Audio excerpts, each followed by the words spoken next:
Halloween with your kids, you might want to add one more thing to the list, a sex offender application.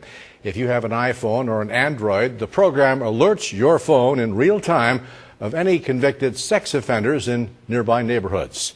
NewsChannel 9's Raquel Asa tonight is in the newsroom. She has more on how the application works. Raquel.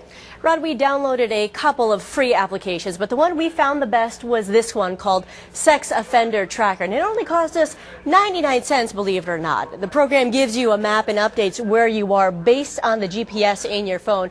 So if you're near a sex offender's home, it will give you a warning with one of these little red dots. You know what I'm looking for? Actually, I'm trying to convince one of my sons to be an old lady. Sean King still has a couple things to pick up at the costume shop with her son.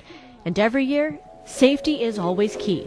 Typically, we just put in some of the little lights that you can put in your trick-or-treat bucket just to make sure people see them, and that's really about it. I'm with them with a flashlight, so they're with me at all times. But in addition to the flashlight, Sean plans to have her phone in her other hand also, making sure she's keeping track of where there might be a home she doesn't want her kids to go to.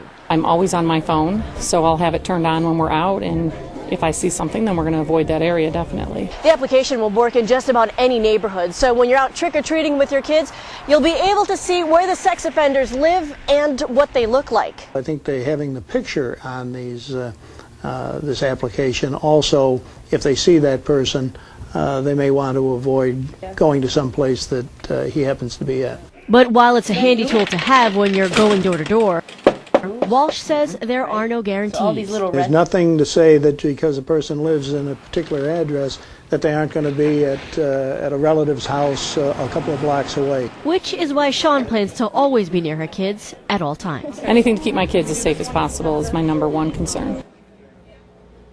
If you don't have an iPhone or an Android, all the information in this application is still available online. You can actually find it on websites like Family Watchdog, where you can plug in the address where you live or where you're going to go trick-or-treating that day, and then it will render a map of all the convicted sex offenders in that area, which will definitely be a helpful tool when you're headed out with the kids this Sunday. Rod? Oh, Raquel, thank you. And to see all of this information again, along with links to websites where you can find information about sex offenders in your neighborhood, just go to 9WSYR.com and find tonight's story.